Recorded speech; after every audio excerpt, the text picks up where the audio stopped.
My guest today is Rebecca Kane of Rob's Dogs, who, along with her team, are responsible for sterilizing hundreds of the stray and domestic animals on the island. Hi, Rebecca. Welcome to the show. Hi, Brent. Thanks for having me.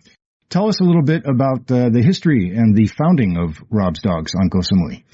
So I came to visit Koh Samui around about 8 years ago, and I met with Dara and a few of the other animal welfare groups like DCRS and Pariah Dog. And then in those meetings and discussions, I realized that nobody really had a focus on sterilizing. Everybody was doing a little bit of sterilizing, but because their primary sort of thing was rescue and rehoming, most of their time was taken up with that. So I decided to move to Koh Samui and set up a dedicated sterilizing project that would only ever do sterilizing. No rescue, no rehoming, nothing else, just purely stay focused on sterilizing, because I really believed that the sterilizing was the only way to get on top of the overpopulation problem. This is the main mission, is just the sterilization. Yeah. So we're now an official Thai charity, and in our what we call foundation rules, that is our main thing, to run a CNVR, which is a fancy way of saying catch, neuter, vaccinate and release.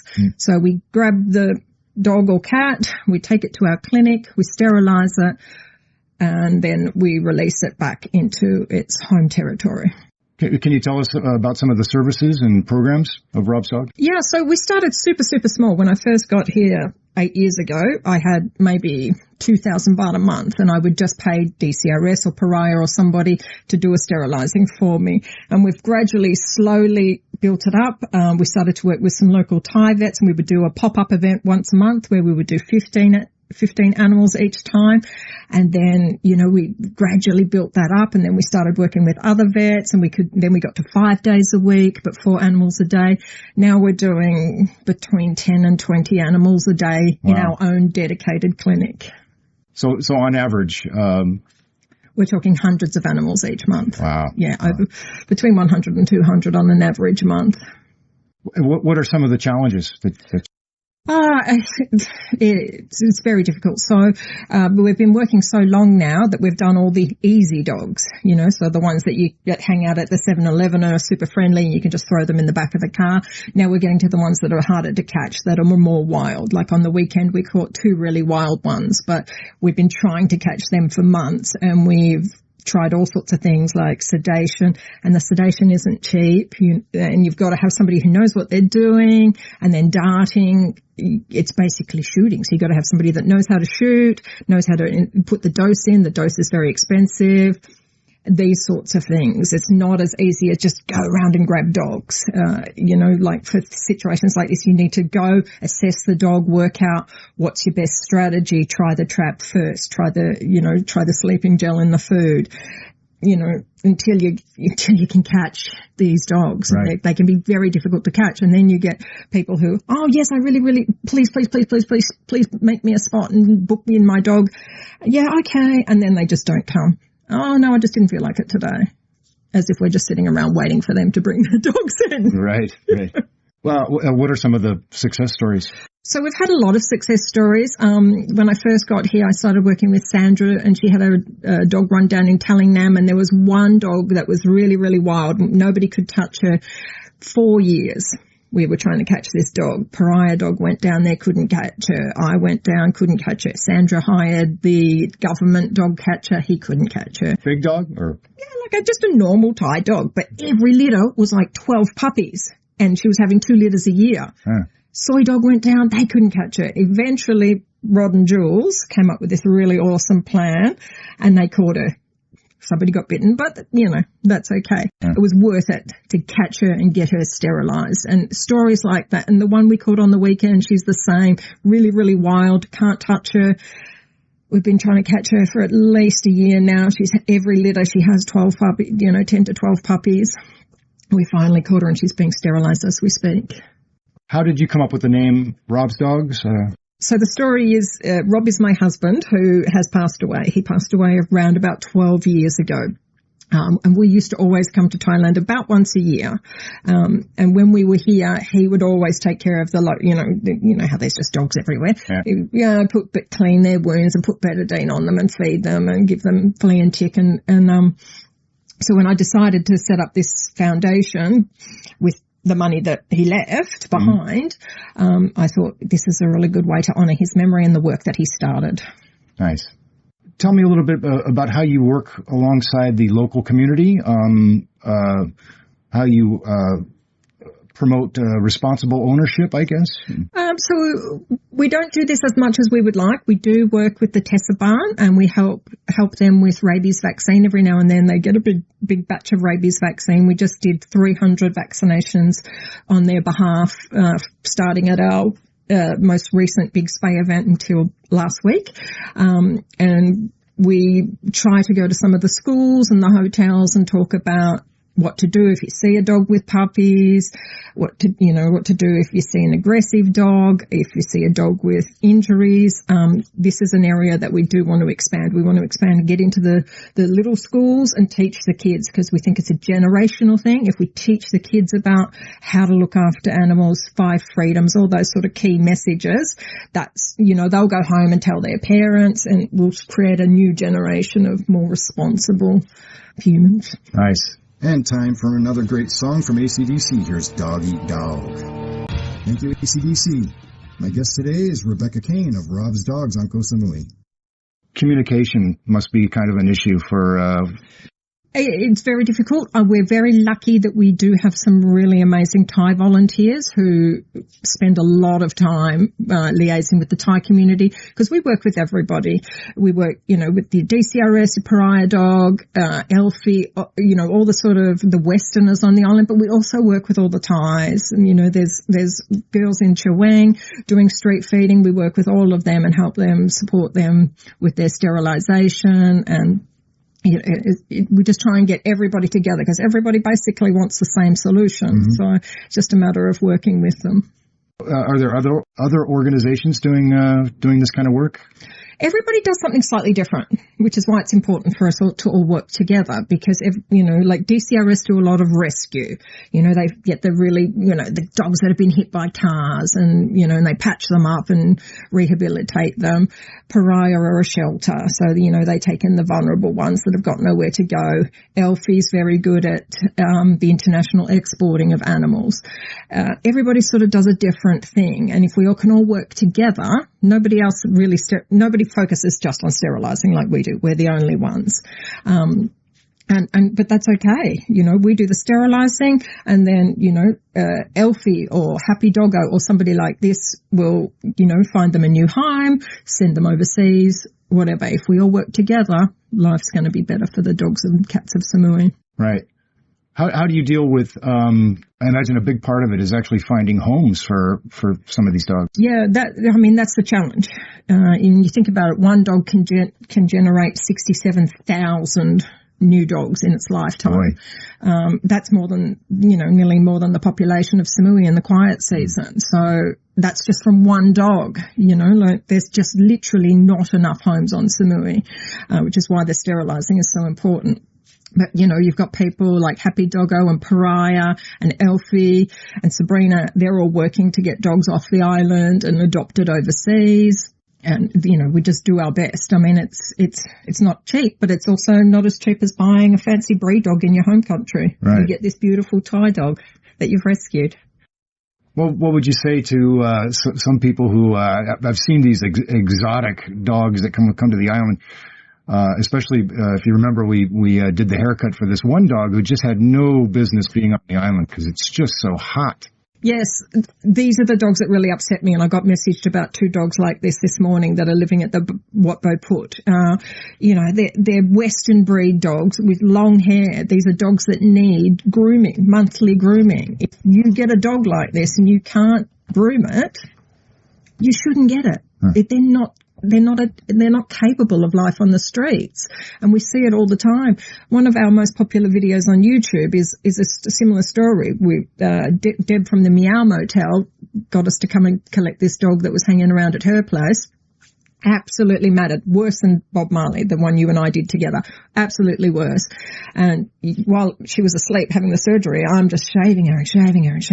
It took 3 hours. Wow. That sort of dog can't live on the street. It's really cruel. Yeah. They're not suited to it. Is there a message you'd like to give to if people who want to you're bring getting a dog like this, make sure you have the money to be able to afford monthly grooming and be able to afford. They also have more health problems because they're more inbred. They have more health problems. So you've got to have the money to be able to take them to the vet and not rely on DCRS or, all of the other overloaded services here on the island. What are some of the initiatives that Rob's Dogs have embarked upon as far as addressing the stray animals?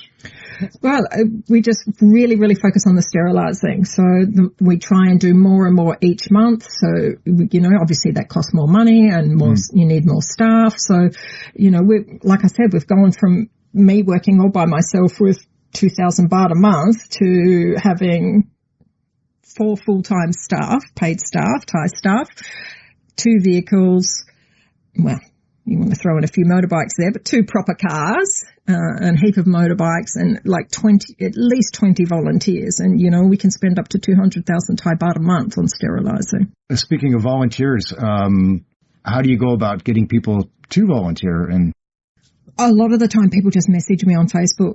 I love what you're doing. Can I come and help? And absolutely, we always need people for picking up animals. You can just do the cats. They're nice and easy. You meet people at the temple, give you the cat, you throw it in the car, bring it to the clinic. Right. Hands-on helping the vet, not for everybody, can be a bit gross and squeamish. We also need admin help and fundraising support, really any kind of skill set. As long as you're passionate, you can come and help us and make a difference. And time for another break, and we'll just keep the theme going with Elvis. Here's Hound Dog. That was the King's rendition of Hound Dog. We are talking with Rebecca Kane, who runs Rob's Dogs on Koh Samui.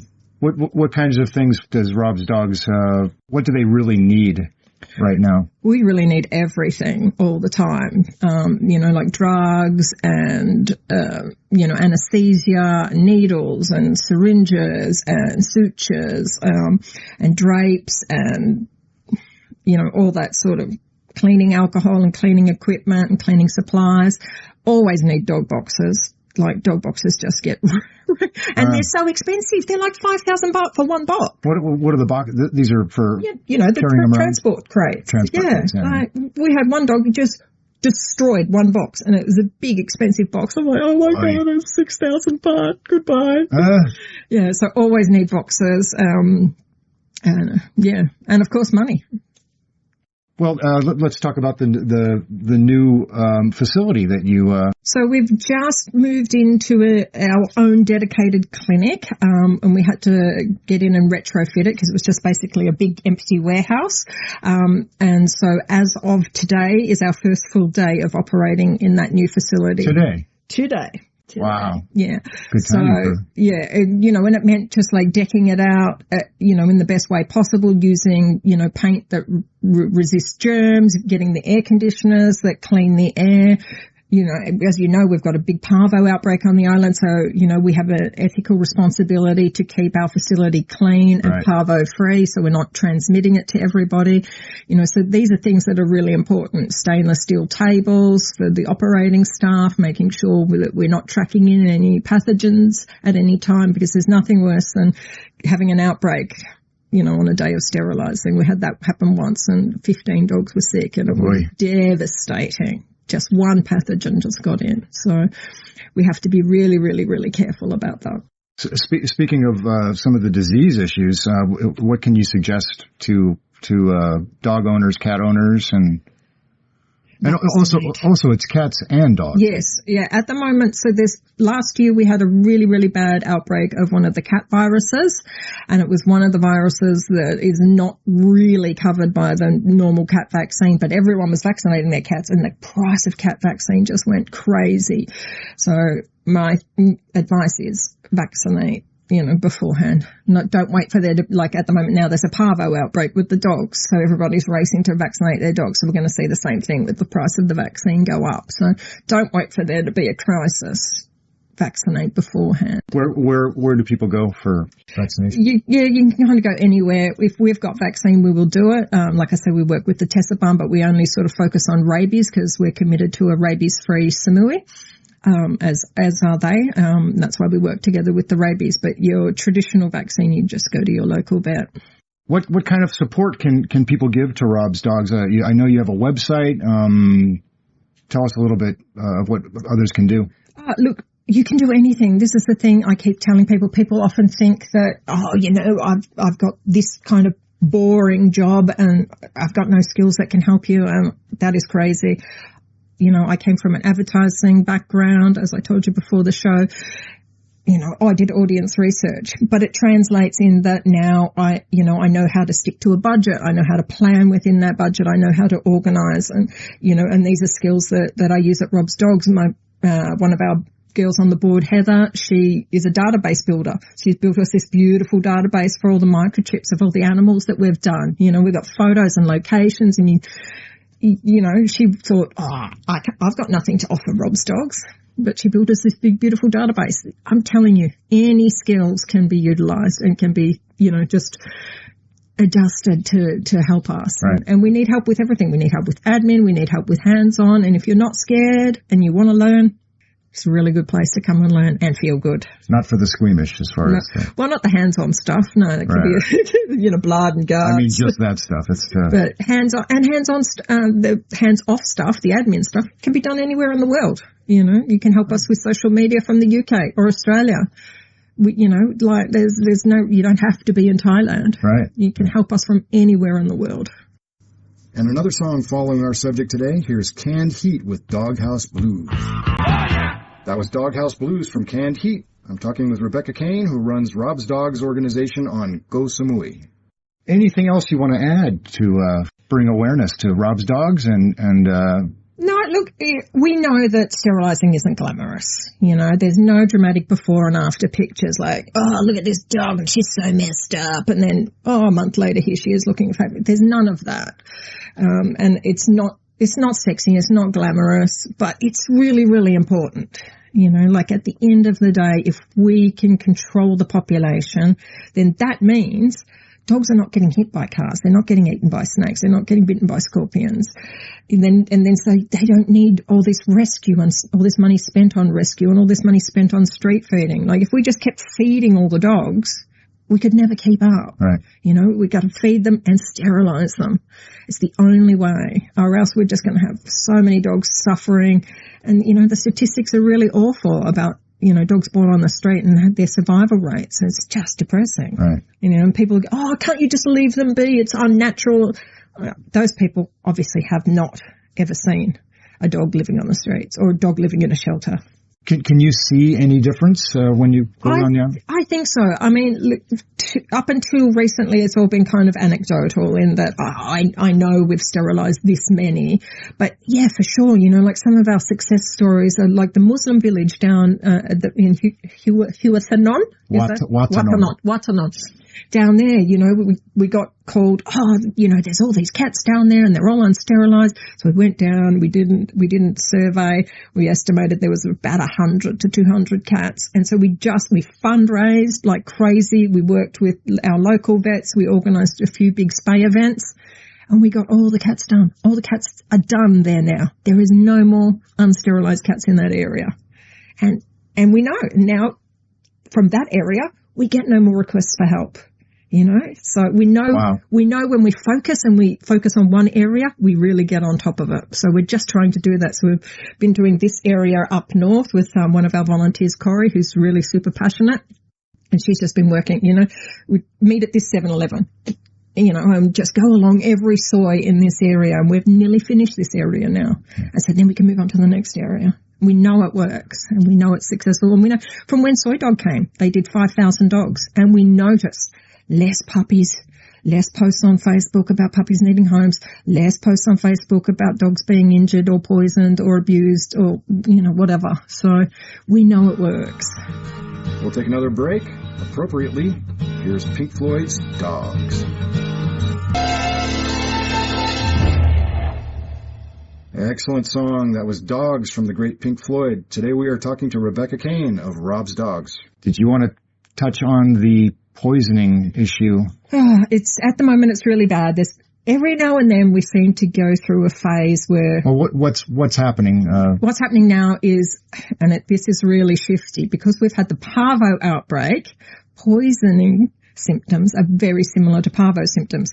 So we've seen a lot of dogs die, and we assumed it was parvo, and we're now finding out that it's poisoning because we've found CCTV footage. So we are working with the solo rescuers who are, on the ground, and we're working with the Soy Dog Foundation, who have a whole team that's all they do is they work with the police and push them to, prosecute to the full extent of the law, because it is illegal. The old king had so many wonderful policies about animals, and one of them was that poisoning is just not on. What are some of the penalties? 20,000 to 40,000 baht fine and jail, which, to an average Thai person, that's a lot of money. That's a lot of money. What would you say to someone who's considering putting out some poison for these You just dogs? Wouldn't want me to find that it was you, put it that way. There you have it. How long have you been doing this work? On Samui, about 8 years, but probably in total, I left Australia 10 years ago. So I went to Bali to do a detox, and I heard all these people talking about this crazy dog lady that rescues all these dogs. And if anybody's been to Bali, they've seen the state of the dog situation in Bali. And I'm like, okay, I've got to meet this lady. And eventually the final day that I was there, I found her and I met her, and I just lost my job in Australia. They were restructuring the company, and I was like, I love what you're doing, blah, blah, blah. And she's like, oh, what are you doing? Oh, I just lost my job and I'm looking for a new job. And she's, why don't you come and help me for 3 months? That was 10 years ago. I stayed in Bali with her for 2.5 years. And then when I came to Samui and I met everybody here, it was just something about Samui that just said, this is where you need to be. And because my husband and I had spent so much time on Samui and Koh Phangan and Koh Tao during the years that we used to come here together, I was like, I think this is just where I need to be. And so I packed up my rescued Bali dog and brought him on the airplane, and we've been here ever since and running this project. And, it's come a long way. Like I say, it came from me all by myself. It's now an official Thai foundation. We do hundreds of sterilizations a month, and we're really making a difference. Wow.